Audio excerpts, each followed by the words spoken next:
Why don't you tell everybody about what stories we are going to read this evening, and more importantly, their content warnings. We have two stories for you tonight because one is very short, and they're both super weird. They're both old as hell as well. They are Ada Buisson and Charles Dickens, the artist who insists for some reason on being referred to as Boz. Boz. Who on earth would call him Boz Dickens? So Except apparently us. him. Apparently us. We would very much. Is this one of those nicknames that he made for himself and he just convinced everybody, stop trying to make Boz happen, Dickens? This is one. This is like the kid at my, yeah, exactly. This is like the kid at my school who spent a week trying to convince people to call him Maverick. We were just like, no, your name's Steve. No, that Sit ain't down. happening. Nice try, buddy. Good night, Four Rats. Thank you so much for stopping by. Have a good night, Four Rats. And welcome to Valhalla. So yeah, we have two stories for you this week. The content warnings for them are The Ghost Summons by Ada Buisson, which is death and dying, horror themes, socio-political themes, medical malpractice, and medical settings.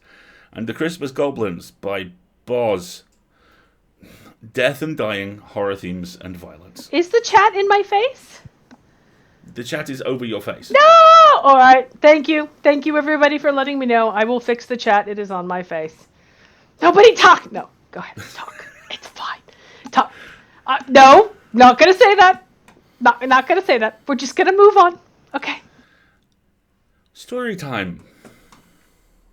Chat face! The Ghost Summons by Ada Buisson. Wanted, sir. A patient.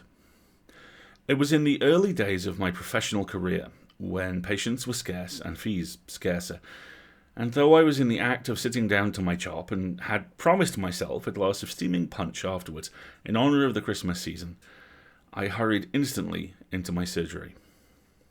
I entered briskly, but no sooner did I catch sight of the figure standing leaning against the counter than I started back with a strange feeling of horror, which for the life of me I could not comprehend.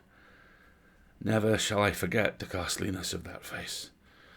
The white horror stamped upon every feature, the agony which seemed to sink the very eyes beneath the contracted brows. It was awful for me to behold, accustomed as I was to scenes of terror. You seek advice, I began with some hesitation. No, I am not ill.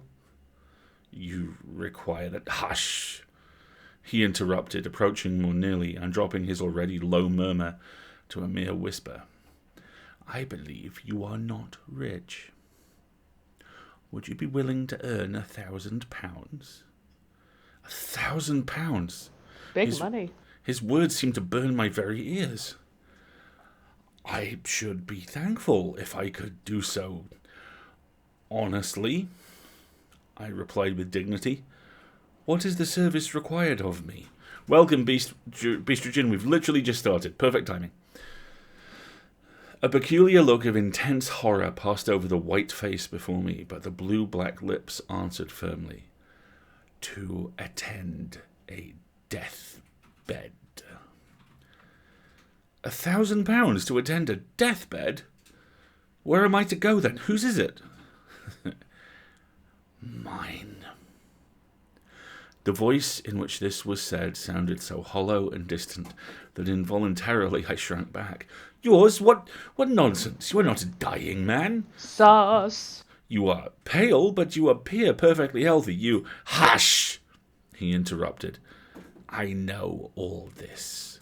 You cannot be more convinced of my physical health than I am myself.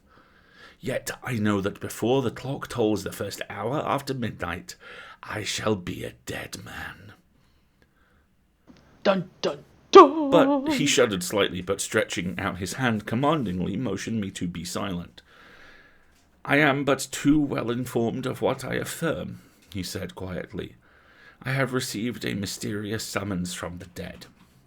No mortal aid can avail me. I am as doomed as the wretch on whom the judge has passed sentence. I do not come either to seek your advice or to argue the matter with you, but simply to buy your services. I offer you £1,000 to pass the night in my chamber and witness the scene which will take place. The sum may appear to you extravagant, but I have no further need to count the cost of any gratification, and the spectacle you will have to witness is no common sight of horror. Sorry. What? This is very set up. It is so sus. This is so fucked up. Really? Yes. I'll give you £1,000 to be fucked up. Okay. What? Carry on. The words, strange as they were spoken calmly enough, but as the last sentence dropped slowly from the livid lips, an expression of such wild horror again passed over the stranger's face, that, in spite of the immense fee, I hesitated to answer. You fear to trust to the promise of a dead man.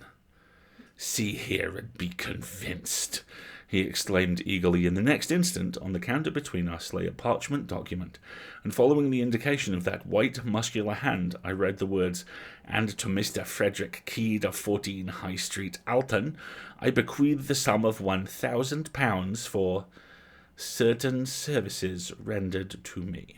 Certain services rendered. Moving The on. fanfic writes itself.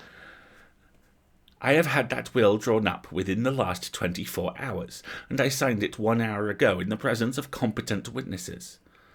I am prepared, you see. Now, do you accept my offer or not?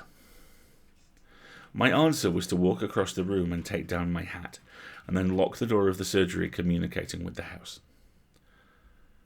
It was a dark, icy cold night, and somehow the courage and determination which the sight of my own name in connection with £1,000 had given me flagged considerably as I found myself hurried along through the silent darkness by a man whose deathbed I was about to attend. He was grimly silent, but as his hand touched mine, in spite of the frost, it felt like a burning coal. On we went, tramp, tramp through the snow, on, till even I grew weary, and at length on my appalled ears struck the chimes of a church clock, whilst close at hand I distinguished the snowy hillocks of a churchyard. Eldritch, there was only one deathbed. That's the AO3 tag for this. I'm sorry. No, you're not. Heavens, was this awful scene of which I was to be the witness to take place veritably amongst the dead? 11, groaned the doomed man. Gracious God, but 2 hours more, and that ghostly messenger will bring the summons. Come, for mercy's sake, let us hasten. There was a short road separating us now from a wall which surrounded a large mansion, and along this we hastened until we reached a small door. Passing through this in a few minutes, we were stealthily ascending the private staircase to a splendidly furnished apartment, which left no doubt of the wealth of its owner. Of course not. All was intensely silent, however, throughout the house, and about this room in particular there was a stillness that, as I gazed around, struck me as almost ghastly. My companion glanced at the clock on the mantel-shelf and sank into a large chair by the side of the fire with a shudder. "Only an hour and a half longer," he muttered. "Great heaven, I thought I had more fortitude. This horror unmans me." Then, in a fiercer tone, and clutching my arm, he added, "Ha! You mock me! You think me mad! But wait till you see! Wait till you see!" I put my hand on his wrist, for there was now a fever in his sunken eyes which checked the superstitious chill which had been gathering over me, and made me hope that, after all, my first suspicion was correct, and that my patient was but the victim of some fearful hallucination. "Mock you?" I answered soothingly. "Far from it. I sympathize intensely with you, and would do much to aid you. You require sleep. Lie down. Leave me to watch." He groaned, but rose and began throwing off his clothes. Okay. Read that sentence again. One more time. He groaned, but rose, and began throwing off his clothes. Okay. Ladies and gentlemen of the jury, I rest my case. It's about to get so much worse. He groaned, okay, but rose, okay, and began throwing off his clothes, What? Why does it rhyme? And watching my opportunity, I slipped a sleeping powder, which I had managed to put in my pocket before leaving the surgery, into the tumbler of claret that stood beside him. So to review. The poor guy. To review. This guy has shown up at a 24-hour doctor surgery and gone, I'm dying, come and watch me die, I'll pay. The doctor has gone... I turned off my mic because I'm laughing so hard. Alright. Guy drags doctor to his house. Doctor's like, look, obviously, you're just feeling a bit shit. Have a sleep. And the guy's like, very well, throws his clothes off in the company of this complete stranger. And he's so intent on the process of throwing his clothes off that he does not notice his doctor actually roofying him. There's a page and a half left. Buckle up.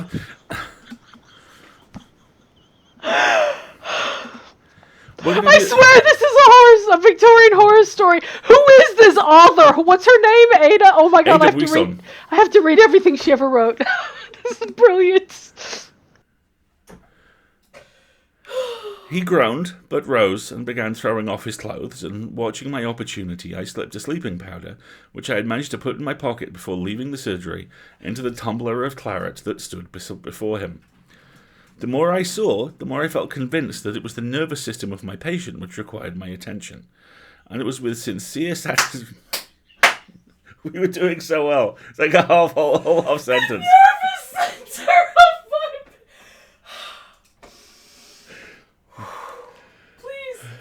Please continue. Pray continue. Welcome to the show. Any mood of this horror story. I'm so sorry. I'm so sorry. This isn't even the Dickens piece. This could be a Geraldo episode.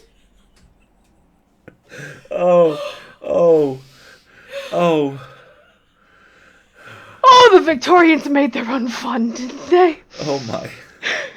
Oh, the levels of this one are going to be hilarious. I'm so sorry, everybody. Okay. The more I saw... Eldritch by Chuck Tingle. I have to mute myself. I'm sorry. I'm dying. Oh, my sides hurt. Oh. Do you want to just come over here? No, I'm fine. If I was over there, it'd be even worse. The more I saw, the more I felt convinced that it was the nervous system of my patient, which required my attention. And it was with sincere satisfaction that I saw him drink the wine. Oh, fuck. That one wasn't me! Oh my. And then stretch himself on his luxurious bed. Of course he did. Of course. Ha, thought I as the clock struck 12, and instead of a groan, the deep breathing of the sleeper sounded through the room. You won't receive any summons tonight, and I may make myself comfortable. Is that what we're calling it these days? Ryan!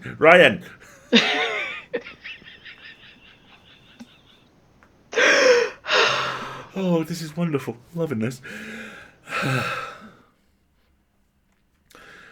Noiselessly, therefore, I replenished the fire, poured myself out a large glass of non-roofied wine, and drawing the curtain so that the firelight should not disturb the sleeper, I put myself in a position to follow his example. How long I slept, I know not, but suddenly I aroused with a start, and as ghostly a thrill of horror as ever I remember to have felt in my life. Don't think I'm going to make it through this. I know. I'm going to do my best. It's okay, you got this. What I knew not seemed near, something nameless, but unutterably awful. I gazed around. The fire emitted a faint blue glow, just enough to enable me to see that the room was exactly the same as when I fell asleep, but that the long hand of the clock wanted but 5 minutes of the mysterious hour, which was to be the death moment of the summoned man. Was there anything in it, then? Any truth in the strange story he had told? The silence was intense. I could not even hear a breath from the bed, and I was about to rise and approach when again that awful horror seized me, and at the same moment my eye fell upon the mirror opposite the door, and I saw, great heaven, that awful shape, that ghastly mockery of what had been humanity. Was it really a messenger from the buried, quiet dead? It stood there in visible death clothes, but the awful face was ghastly with corruption, and the sunken eyes gleamed forth a green glassy glare, which seemed a veritable blast from the infernal fires below. Fuck yes. To move or utter a sound in their hideous presence was impossible, and like a statue I sat and saw that horrid shape move slowly towards the bed. What was the awful scene enacted there, I know not. I heard nothing except a low, stifled, agonized groan, and I saw the shadow of that ghostly messenger bending over the bed. Whether it was some dreadful but wordless sentence its breathless lips conveyed as it stood there, I know not, but for an instant the shadow of a claw-like hand, from which the third finger was missing, appeared extended over the doomed man's head. Ryan, how dare you! As the clock struck one clear, silvery stroke, it fell, and a wild shriek ran through the room. A death shriek. I am not given to fainting, but I certainly confess that the next 10 minutes of my existence was a cold blank, and even when I did manage to stagger to my feet, I gazed round, vainly endeavouring to understand the chilly horror which still possessed me. Thank God the room was rid of that awful presence. I saw that, so, gulping down some more wine, I lighted a wax taper and staggered towards the bed. Oh, how I prayed that after all I might have been dreaming, and that my own excited imagination had but conjured up some hideous memory of the dissecting room. But one glance was sufficient to answer that. No, the summons had indeed been given and answered. I flashed the light over the dead face, swollen, convulsed still with the death agony, but suddenly I shrank back. Even as I gazed, the expression of the face seemed to change. The blackness faded into a deathly whiteness. The convulsed features relaxed, and even as if the victim of that dread apparition still lived, a sad, solemn smile stole over the pale lips. I was intensely horrified, but still I retained sufficient self-consciousness to be struck professionally by such a phenomenon. Surely there was something more than supernatural agency in all this. Again, yeah, there sure was, and I can tell you what it was! Again, I scrutinized the dead face, and even the throat and chest, but with the exception of a tiny pimple on one temple beneath a cluster of hair, not a mark appeared.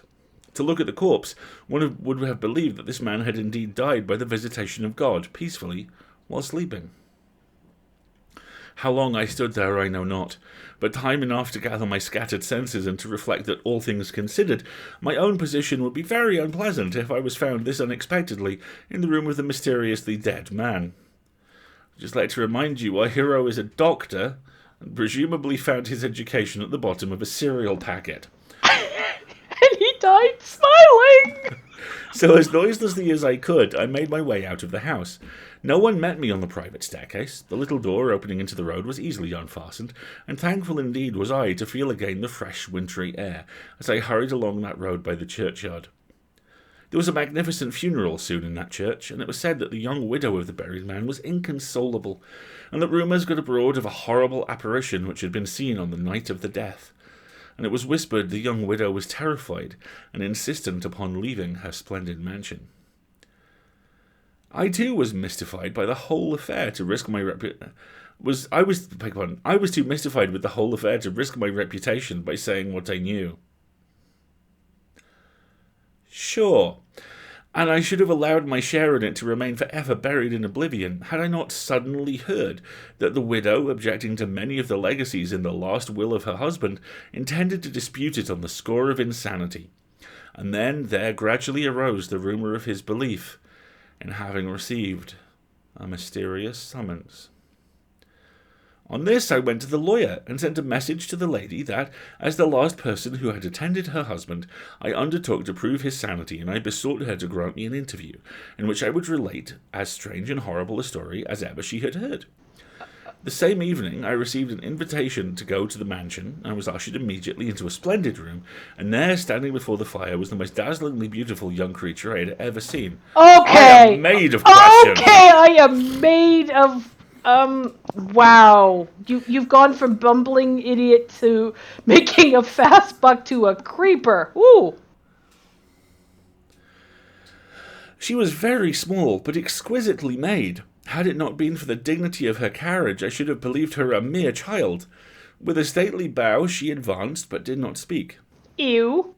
I come on a strange and painful errand, I began. And then I started, for I happened to glance full into her eyes, and from there down to the small right hand grasping the chair. The wedding ring was on that hand. I conclude you are the Mr. Keed who requested permission to tell me some absurd ghost story, and whom my late husband mentions here. And as she spoke, she stretched out her left hand towards something, but what, I knew what not, for my eyes were fixed on that hand. Horror! White and delicate it might be, but it was shaped like a claw, and the third finger was missing. One sentence was enough after that. Madam, all I can tell you is that the ghost who summoned your husband was marked by a singular deformity. The third finger of the left hand was missing, I said sternly, and the next instant I had left that beautiful, sinful presence. The wife offed him! That will was never disputed. The next morning, too, I received a cheque for £1,000, and the next news I heard of the widow was that she had herself seen that awful apparition, and had left the mansion immediately. Wow. Is that the end of the story? Yes. OMG! OMG! Okay, Scott called it. She's the beard. She's the beard. She set him up with a proxy who roofied him to off him for his money. Go girl! Giles Wembley Hogg, MD, rocks up and goes, "Oh, is a ghost about to kill you? Probably give you a sleeping pill. Oh, you've died." And she's standing in the corner with like a mop on her head and a cowl going, "I cannot believe I got one this stupid. This is amazing." That was a ride. That was a ride I was not expecting. I don't believe in ghosts. Is the cheque still going to clear? Yes. You murdered him, didn't you? Here's the cheque. Bye then. That's literally the final page. Hashtag Team Widow, man. Good for her. Murder Hobbit. Murder Hobbit hours all up in here. OMG, what a story. That is straight out of AO3. You could reskin that sucker and put it right up there. You okay, sweetheart? Yeah, I'm good. And as Kiwi pointed out, Victorian doctors actually terrible. So this is this is great. I liked Eldritch's thing too. I mean, you see what you've got. Your blood's full of demons. Give us it. Okay, we have... Yeah, exactly. Go to Italy, lady. Be dissipated with sexy artists. Yeah, very much. Lie around. Oh, breathe. Okay. Okay. We're so glad to have you all here. For those of you joining in Valhalla. Oh, hi. Oh, everybody take a breath.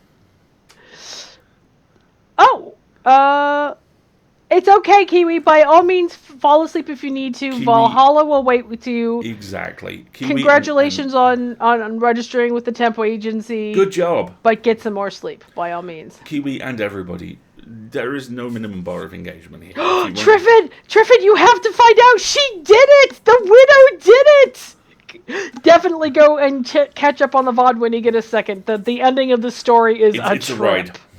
It is an ride. Absolutely an ride. And yes, vibing in the background, very much a thing here. Apologies in advance if I blew out anybody's ears because I was laughing too Totally hard. worth it. And now, that well-known master of restraint, a man who never met a simile, metaphor, or syllable he didn't immediately want to take home.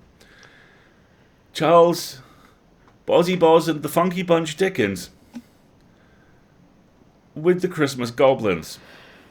OMG. I'm sure this will go well. Everybody brace. There's going to be so many accents in this. In an so old many. abbey town a long while ago, There officiated as sexton and gravedigger in the churchyard one Gabriel Grubb. He was an ill-conditioned, cross-grained, surly fellow, who consorted with nobody but himself and an old wicker bottle, which fitted into his large, deep waistcoat pocket. So he's poor, boss. You don't like him because he's poor. Great. Good job. A little before twilight, one Christmas Eve, Gabriel shouldered his spade, lighted his lantern, and betook himself toward the old churchyard. For he had a grave to finish by next morning, and feeling very low, he thought it might raise his spirits, perhaps, if he went on with his work at once.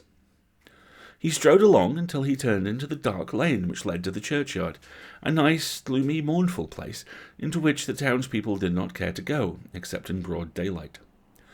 Consequently, he was not a little indignant to hear a young urchin roaring out some jolly song about a Merry Christmas. Gabriel waited until the boy came up, then rapped him over the head with his lantern 5 or 6 times to teach him to modulate his voice. I'm sorry, what? Pardon me? He just beat the boy about the head? Clubs him in the head with a gas lantern 5 or 6 times. And as the boy hurried away, presumably bleeding profusely, with his hand to his head, Gabriel Grubb chuckled to himself and entered the churchyard, locking the gate behind him. He took off his coat, put down his lantern, and getting into an unfinished grave, worked at it for an hour or so with right good will. But the earth was hardened with the frost, and it was no easy matter to break it up and shovel it out. At any other time this would have made Gabriel very miserable, but he was so pleased at having stopped the small boy singing, and possibly concussing him, that he took little heed of the scanty progress he had made when he had finished work for the night, and looked down into the grave with grim satisfaction, murmuring as he gathered up his things. I have so many questions. Brave lodgings for one, brave lodgings for one, a few feet of cold earth when life is done. Ho ho! He laughed as he set himself down on a flat tombstone, which was a favourite resting place of his, and drew forth his wicker bottle. A coffin at Christmas! A Christmas box! Ho ho ho! How, repeated a voice close beside him. It was the echoes, said he, raising the bottle to his lips again. It was not, said a deep voice. Gabriel started up and stood rooted to the spot with terror, for his eyes rested on a form that made his blood run cold. Seated on an upright tombstone close to him was a strange, unearthly figure. He was sitting perfectly still, grinning at Gabriel Grubb with such a grin as only a goblin could call up. What do you do here on Christmas Eve? Said the goblin sternly. I can't dig a grave, sir, stammered Gabriel. What man wanders among graves on such a night as this? Cried the goblin. Gabriel Grubb! Gabriel Grubb! Screamed a wild chorus of voices that seemed to fill the courtyard. What have you got in that bottle? Said the goblin. Hollands, sir, Hollands, replied the sexton, trembling more than ever, for he had bought it off the smugglers. He thought his questioner might be in the excise department of the goblins. Who drinks Hollands alone, and in a churchyard on a night such as this? Gabriel Grubb! Gabriel Grubb! Exclaimed the goblins raising their voice. And who, then, is our lawful prize? Exclaimed the goblin, raising his other again. And who, then, is our lawful prize? Exclaimed the goblin, raising his voice. The invisible chorus replied, Gabriel Grubb! Gabriel Grubb! Well, Gabriel, what do you say to this? Said the goblin, as he grinned a broader grin than before. The sexton gasped for breath. What do you think of this, Gabriel? It's very curious, sir, very curious, very pretty, replied the sexton, half dead with fright. And half drunk, falling down. But I think I'll go back and finish my work, sir, if you please. Work, said the goblin. What work? The grave, sir. Oh, the grave, eh? Who makes graves at a time when other men are merry, and takes a pleasure in it? Again the voices replied, Gabriel Grubb! Gabriel Grubb! I'm afraid my friends want you, Gabriel, said the goblin. Under favour, sir, replied the horror-stricken sexton. I don't think they can. They don't know me, sir. I don't think the gentlemen have ever seen me. Oh, they have. We know the man who struck the boy in the envious malice of his heart, because the boy could be merry and he could not. Here the goblin gave a loud, shrill laugh, which the echoes returned, said the goblin. As the goblin laughed, he suddenly darted towards Gabriel, laid his hand upon his collar, and sank with him through the earth. And when he had time to fetch his breath, he found himself in what appeared to be a large cavern, surrounded on all sides by goblins ugly and grim. And now, said the king of the goblins, seated in the centre of the room on an elevated seat, his friend of the churchyard, show the man of misery and gloom a few of the pictures from our great storehouses. As the goblin said this, a cloud rolled gradually away and disclosed a small but scantily furnished but neat apartment. Little children were gathered round a bright fire, clinging to their mother's gown or gambolling around her chair. A frugal meal was spread upon the table, and an elbow chair was placed near the fire. Soon the father entered, and the children ran to meet him. As he sat down to his meal, the mother sat by his side, and all seemed happiness and comfort. What do you think of that? Said the goblin. Gabriel murmured something about it being very, very, very, very, very pretty. Show him more, said the goblin. Many a time the cloud went and came, and many a lesson it taught to Gabriel Grubb. He saw that men who worked hard and earned their scanty bread were cheerful and happy, and he came to the conclusion it was a very respectable sort of a world after all. No sooner had he formed it than the cloud closed over the last picture, seemed to settle on his senses, and lulled him to repose. One by one the goblins faded from his sight, and as the last one disappeared, he sank to sleep. The day had broken when he awoke, and found himself lying on the flat gravestone, with the wicker bottle empty by his side. He got on his feet as well he could, and brushing the frost off his coat, turned his face towards the town. But he was an altered man. He had learned lessons of gentleness and good nature by his strange adventures in the Goblin's Cavern.